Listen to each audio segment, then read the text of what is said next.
अस्सलाम वालेकुम, it's your doctor Awais Ahmed. क्या एक्सपायर्ड मेडिसिन लेना सेफ है या नहीं, इस वीडियो में आप लोगों के साथ इस पर डिस्कशन करते हैं।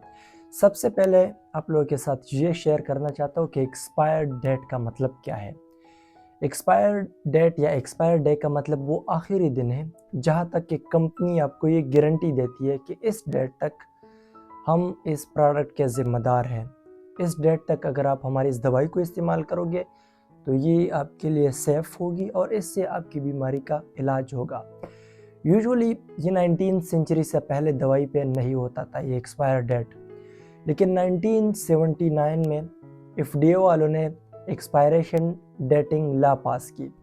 इस एक्सपायरेशन डेटिंग लॉ के मुताबिक हर दवाई, चाहे वो किसी डॉक्टर ने प्रिस्क्रिप्शन लिखी हो या ओवर द काउंटर मेडिकेशन आप खुद जाके लेते हो, हर दवाई पे, चाहे हर्बल मेडिसिन वो क्यों ना हो, हर दवाई पे उसका एक्सपायर डेट होगा कंपनी की तरफ से कि अगर आप इस डेट तक इस्तेमाल करोगे तो ये आपके लिए सेफ भी होगा और इसकी पोटेंसी भी लॉस नहीं होगी। लेकिन यार आप कहोगे कि इस कंपनी वालों को कैसे पता लग गया कि इस एग्जैक्ट डेट तक ये इसका फाइनल डेट होगा, यानी एक्सपायरी डेट का एक कंपनी वाले कैसे मालूम करते हैं। असल में आइडियली तो ये होना चाहिए कि एक्सपायर डेट को मालूम करने के लिए मुख्तलिफ़ किस्म की स्टडीज़ और ट्रायल करें कंपनी वाले, लेकिन प्रैक्टिकली ये पॉसिबल नहीं है। सो कंपनी वाले ऐसे करते हैं कि अपने प्रोडक्ट की एक एस्टिमेटेड डेट, एक अंदाज़े के मुताबिक डेट लगाते हैं कि अगर आप इस तारीख तक हमारे इस प्रोडक्ट को इस्तेमाल करोगे तो ये आपके लिए सेफ होगा। मैं आप लोगों को एक मिसाल से समझाना चाहता हूँ।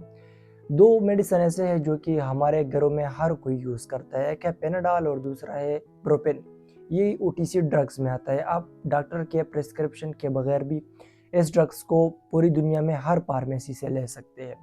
जो ओवर द काउंटर मेडिकेशन है ब्रोपिन और पेनाडॉल, अगर इस मेडिसिन को आप एक्सपायरी डेट के 1 मंथ्स बाद लेते हैं तो फिर भी ये काम करेगी, क्योंकि ये जो एक्सपायरी डेट होता है ये एस्टिमेटेड डेट होता है, अंदाजे के मुताबिक डेट होता है, ये फिक्स डेट नहीं होता।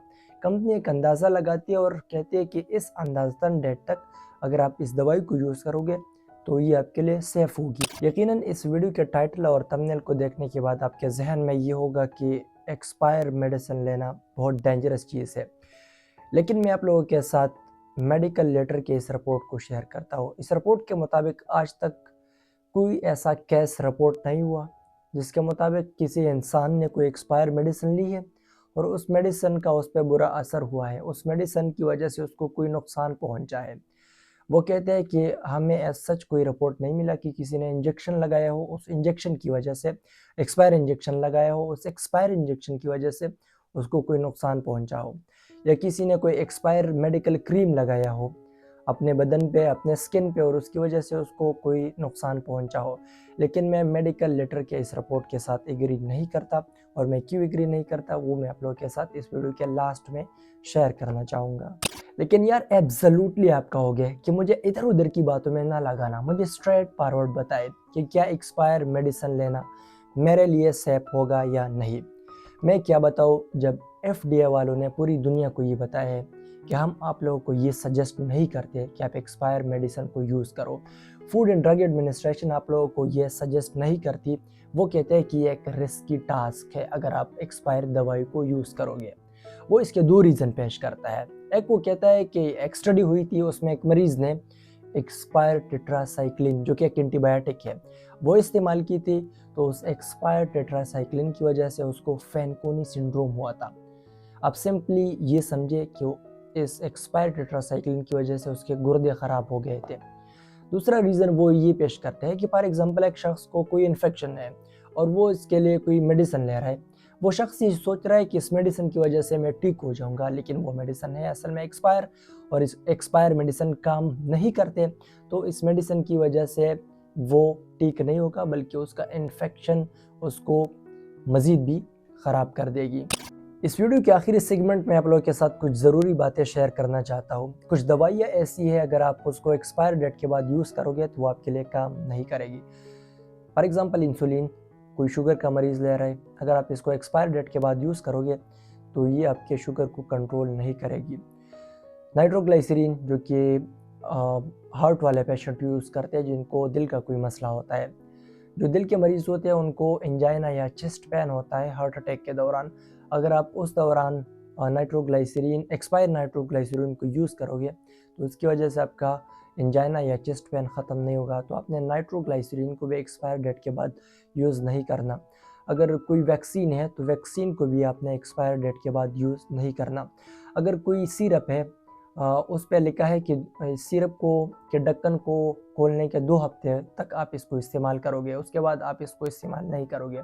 तो आपने फिर उस सिरप के एक्सपायर डेट को नहीं देखना, बल्कि आपने उसको सिर्फ़ और सिर्फ़ खोलने के 2 हफ्ते के बाद तक यूज़ करना है। उसके बाद आपने उसको इस्तेमाल नहीं करना है, बल्कि आपने उसको डिस्कार्ड करना है।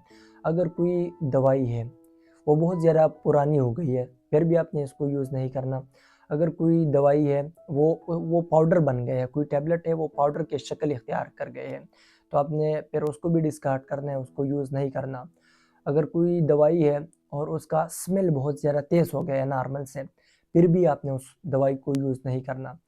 अगर किसी शख्स ने आई के लिए कोई कतरे लिए, आई ड्रॉप्स लिए, तो मैं आप लोगों को ये सजेशन देता हूँ कि आई ड्रॉप का एक सिंगल ड्रॉप भी आप लोगों ने एक्सपायर डेट के बाद यूज़ नहीं करना। अगर किसी शख्स ने घर में कोई इंजेक्शन रखे हैं या फार्मासिस्ट के पास कोई इंजेक्शन पड़े हैं, अगर वो इंजेक्शन क्लाउडी हो गए हैं या उस इंजेक्शन का कलर चेंज हो गया है, या बाहर से आपको ऐसा लगता है कि इस इंजेक्शन में, जो इंजेक्शन का वायल है उसमें बाहर से कोई पार्टिकल नज़र आ रहा है, तो फिर भी आपने उस इंजेक्शन को डिस्कार्ड करना है, उसको यूज़ नहीं करना। लास्ट में आप लोगों के साथ कुछ मेडिसिन शेयर करना चाहता हूँ, जिसको अगर आप यूज़ करोगे तो उसकी वजह से आपको फैनकोनी सिंड्रोम हो सकता है। यानी आप सिंपली ये कंसिडर करें कि इसकी वजह से आपके गुर्दे फेल हो सकते हैं, आपके गुर्दों को नुकसान पहुंच सकता है। उसमें एक मेडिसिन है टेट्रासाइक्लिन के नाम से, जो पहले भी मैंने आप लोगों को बताया। जो दूसरा मेडिसिन है वो है कीमोथेरेपी के मेडिसिन। कीमोथेरेपी वो मेडिसिन होते हैं जो अक्सर कैंसर के मरीजों में इस्तेमाल की जाती है। तो अगर आपको टेट्रासाइक्लिन या कीमोथेरेपी की दवाइयाँ लोगे एक्सपायर मेडिसिन, तो इसकी वजह से आपको फैनकोनी सिंड्रोम हो सकता है। अगर कोई एंटी कन्वल्सेंट मिर्गी के लिए दवाई ले रहा है या झटकों के लिए कोई दवाई ले रहा है, तो इसकी वजह से आपको फैनकोनी सिंड्रोम हो सकता है। या अगर कोई शख्स एंटीवायरल ले रहा है या एक स्पेसिफिक क्लास ऑफ एंटीबायोटिक है अमाइनोग्लाइकोसाइड के नाम से, अगर आप अमाइनोग्लाइकोसाइड यूज़ करोगे तो इसकी वजह से भी आपको फैनकोनी सिंड्रोम होता है। सो लास्ट में कंक्लूजन पे आते हैं। तो कंक्लूजन इस डिस्कशन का ये है कि आप लोगों ने कभी भी एक्सपायर मेडिसिन को नहीं लेना। आप लोगों ने ये रिस्क नहीं लेना कि आप एक्सपायर मेडिसिन को यूज़ करो, क्योंकि एक्सपायर मेडिसिन को लेना ये एक रिस्की टास्क है और इसकी वजह से आपको फ़ायदा तो बिल्कुल नहीं होगा, लेकिन नुकसान साथ में हो सकता है। Thank you so much. जज़ाकल्लाह। अल्लाह हाफ़िज़।